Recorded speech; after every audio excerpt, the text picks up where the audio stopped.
Personal finance, it can feel super complicated, right? Almost intimidating. But what if I told you the core truth of it all was actually pretty simple?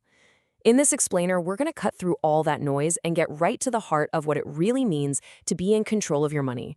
Okay, so let's just dive right in with a question I think we've all asked ourselves at some point.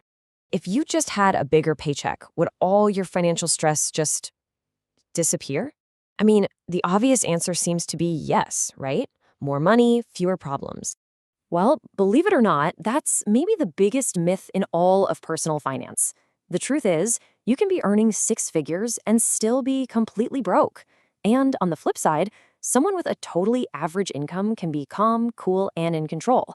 The difference isn't the size of the paycheck, it's something else entirely. All right, so let's kind of reframe this whole thing. This isn't about getting rich, it's about getting in control. Here it is, the simplest, most powerful definition of personal finance you'll ever hear. It's not about complicated stock market strategies or hustling for a raise. It is, quite simply, how you manage the money you already have. That's it. It's about understanding how money flows into your life, how it leaves, and what's happening in between. I love this analogy because it illustrates the point perfectly. Imagine your income is just water pouring into a big pipe. But if that pipe is riddled with leaks, a subscription here, an impulse buy there, you can pour more and more water in, but it is never going to fill up.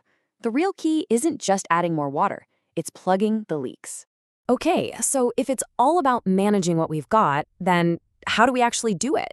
Well, it breaks down into 5 core pillars, kind of like the foundation of your financial house. These 5 pillars, this is the whole shebang. First up, you've got income. Pretty straightforward. That's the money coming in. Second, and this is the big one, spending. This is where money seems to just disappear. Third is saving. And think of this as paying your future self, not punishing your present self. Fourth is debt, and understanding it is your best protection. And finally, number 5, investing. That's how you make your money start working for you. What's so critical here is the order of these things. So many of us want to jump straight to investing, right? But that's a huge mistake. It really is like trying to build a roof before you've even put up the walls. It just doesn't work. You have to build that foundation, get a handle on your spending, manage your debt, before you can seriously start building wealth. So that leads to a big question. Why is this stuff so hard? I mean, it seems like simple math, but it's not. And the answer? Well, it has almost nothing to do with numbers.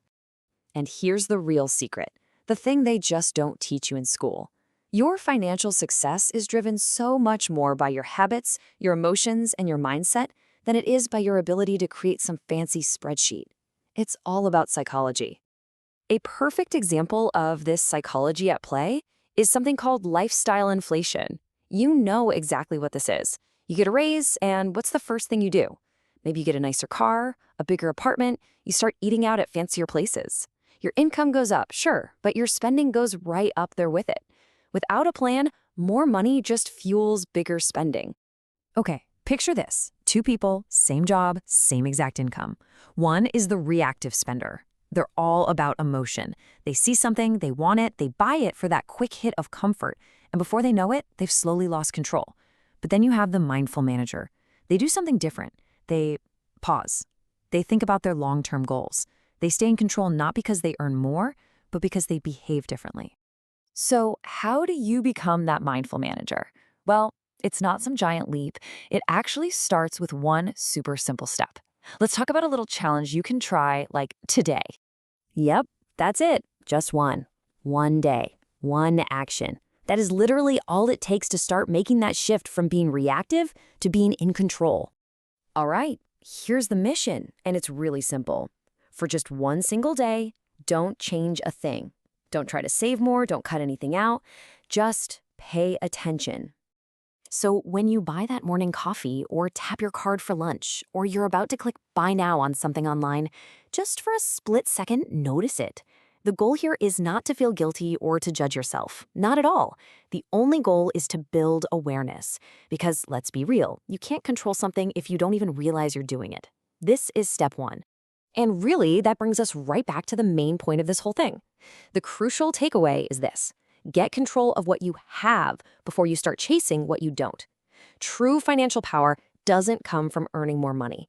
It comes from gaining control over the money that's already flowing through your life.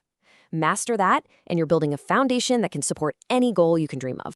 So I'll leave you with this question to chew on. Think about your day tomorrow. If you simply paid attention, no judgment, just awareness, what might you discover?